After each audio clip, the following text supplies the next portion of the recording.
রাতে চিকেন চাপ এনেছিল আর নান রুটি এনেছিল, যেহেতু আমি ঘুমিয়ে পড়েছিলাম তাই এখন বসে পড়লাম খেতে।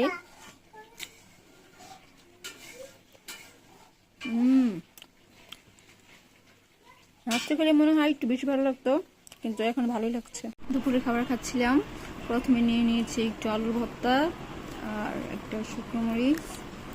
তাই ভর্তাটি দিয়ে আর শুকনো মরিচটা দিয়ে মেখে নিয়ে নিলাম।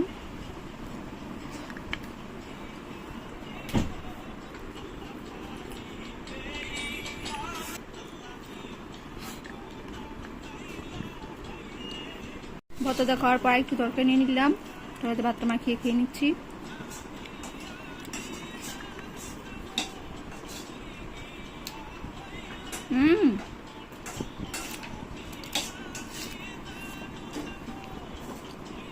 যাতে দুপুরে খাবারটা শেষ করলাম। আজকে সন্ধ্যায় খেয়েছিলাম একটু ম্যাগি নুডলস, ঝুলঝুল করে রান্না করেছিলাম, যেটা আমার অনেক পছন্দ। সত্যি বলতে নুডলসটা একটু বেশি ঝাল ছিল, অতিরিক্ত ঝাল হওয়ার কারণে খেয়েছিলাম মুরব্বা, যেটা ঘরে বানানো। আপনারা যদি চান তাহলে রেসিপি দিতে পারি।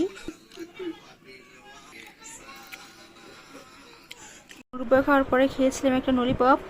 আমার ছোট বাচ্চাদের খাবার অনেক পছন্দ। রাত্রে প্রথমে খেয়েছিলাম ভাত আর 2টা ডিম, দেখতে পাচ্ছেন ডিমটা একটু কম ভাজা ছিল। ডিমটি খাওয়ার পরে নিয়েছি একটু মুরগি। রাত্রে খাবার খেয়ে শুরু করেছিলাম, মাঝরাতে কিছু খেতে ইচ্ছে করেছিল তাই চকলেট স্টিক নিয়ে বসে পড়লাম। আসলে একটু এতটুকু পর্যন্তই। সবাই ভালো থাকবেন, সুস্থ থাকবেন। আল্লাহ হাফেজ।